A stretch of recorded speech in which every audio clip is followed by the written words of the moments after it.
You're 13, walking home through the dusty roads of Shandong Province in Ming Dynasty, China, clutching a few rice cakes for your family, when suddenly, two men burst out of nowhere and grab you. They don't say a word, no explanation, just straight up kidnapping. Before you can even scream, they throw a cloth over your face. Everything goes dark. When you finally wake up, you're surrounded by a bunch of other girls your age. Everyone's confused. Some are crying. Some are just sitting there like NPCs waiting for the next cutscene. Then the door slams open.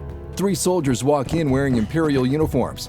You actually smile for a second because, finally, someone who can help.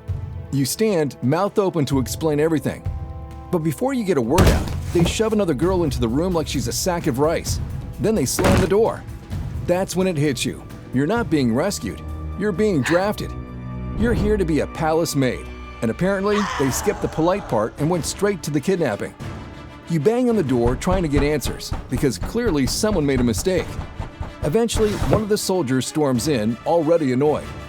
You try explaining what happened, calmly, reasonably. But instead of listening, he slaps you and kicks you to the floor like you're the problem. You lie there, cheek burning, stomach twisting, breath caught in your throat. You might never see your parents again. They're probably out there panicking, flipping over every cart in town, wondering where their only child went. Soon, a convoy shows up to take you and the other girls off to the palace. Sounds fancy, right? Yeah, not really. The trip's miserable. They won't even let you look outside. No sightseeing, no sunlight. From now on, your contact with the outside world is basically canceled. The only people you'll ever see again? The emperor's family, other servants, and a bunch of guards who definitely don't smile. And if you ever get caught talking to someone you're not supposed to, like some cute minister's son sneaking around, yeah, that's a one-way ticket to death by strangulation. Totally a real punishment. When you finally reach the palace, it's straight to registration. Then they hand you new clothes. Like that somehow makes up for the kidnapping, and tell you training starts at dawn. That night, you lie on your mat, staring at the ceiling, trying to process the fact that your life just got hijacked. You were supposed to grow up, get married, maybe help your parents, not become some background character in the emperor's house. You cry yourself to sleep like it's your new bedtime ritual. Next morning, the fun continues with medical exams. You're secretly praying they find something wrong with you so they'll send you home. But nope, apparently you're in perfect health. Even when you cough like you're dying, the examiner just gives you that nice try side eye. Then comes the real nightmare, training. You start learning how to behave, walk, bow, and speak. Basically, how to erase every part of your personality. Problem is, you're stubborn, and these rules, they suck. You talk back once or twice. Bad idea. Turns out your instructors are way more stubborn than you. After a few beatings and a solid ego check, you finally give in. You'd rather live as a servant than die as a rebel. You hate it, every second of it. But in a place like this, staying alive is the only victory you've got. Training lasts a whole year, and during that time, you pick up a few unofficial survival tips. First, never stand out, like ever. Being noticed in the palace is a great way to become a cautionary tale. Second, no matter how talented you are, music, embroidery, whatever, keep it to yourself. Show too much talent, and next thing you know, someone's calling you a witch. And sure, China didn't exactly do witch trials, but that didn't stop them from executing women they thought were witches. So, same vibe. After your basic training, you're assigned to the Bureau of Attire, basically the department in charge of royal fashion. Sounds glamorous, right? Nope, it's just more training. Another year of folding, sewing, starching, and not crying. Then finally, you're cleared to work as a real palace maid. You expect congratulations, a tiny parade maybe? Instead, 2 days in, a girl from your training group is beaten to death. Her crime? A spool of thread went missing. That's it. No one saw her take it. No one proved anything. But a eunuch decided she looked guilty, and that was enough. And here's the fun part. This happens all the time. Maids get beaten weekly, sometimes for mistakes, sometimes just for existing too loudly. Every month, at least one girl disappears, and no one asks where she went. Even you weren't safe. First month on the job, you forgot to wash your hands before touching a consort's robes. She said you left a stain that embarrassed her in front of the emperor. In your honest opinion, the emperor probably didn't even see the stain, but that didn't stop the cane. And it's not just the punishments. The work itself is brutal. You're up at dawn, folding robes, ironing, organizing, scrubbing, and bowing so much your spine is basically shaped like a question mark. You go to sleep exhausted, wake up sore, and do it all over again, while praying nobody misplaces a sock and blames it on you. Months pass, and one morning you get an order that makes everyone else in the laundry room stop breathing for a second. You're being reassigned to serve the Empress Dowager directly. You handle it like you've handled every impossible thing so far, quietly, carefully, and perfectly.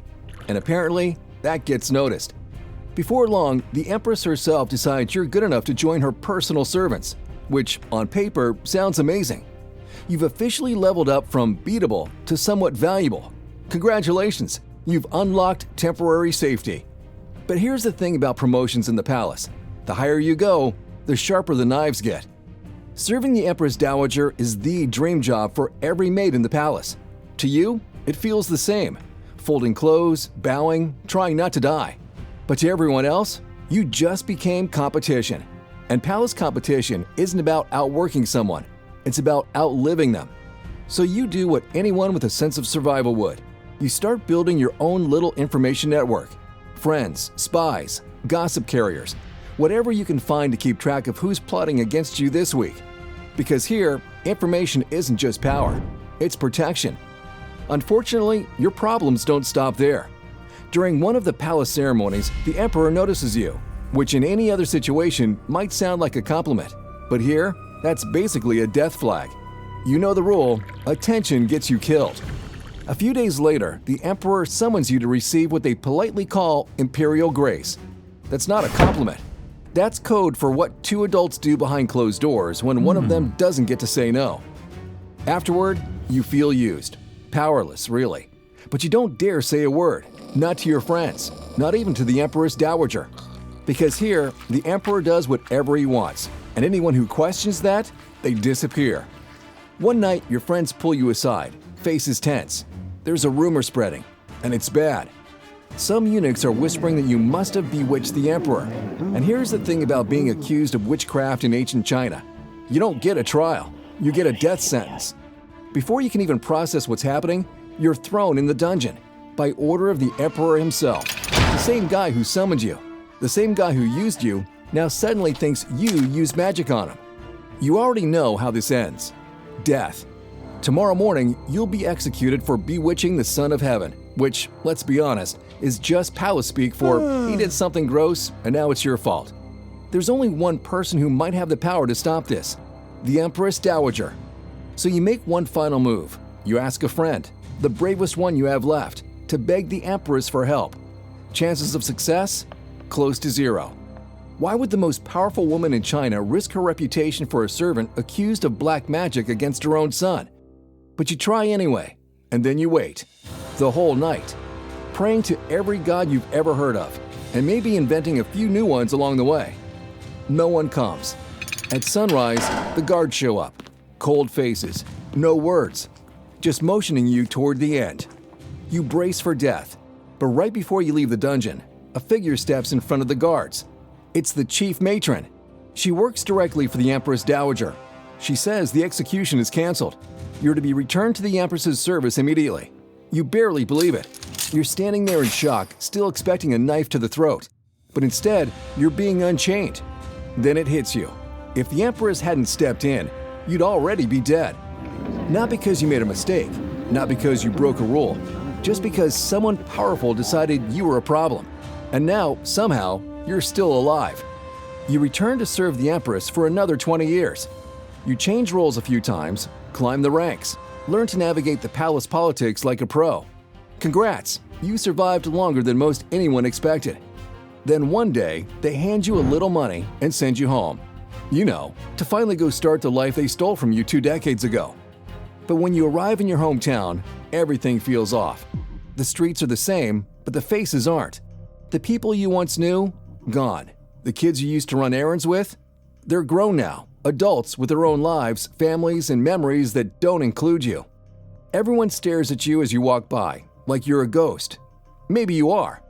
But none of that matters. All you care about is getting home.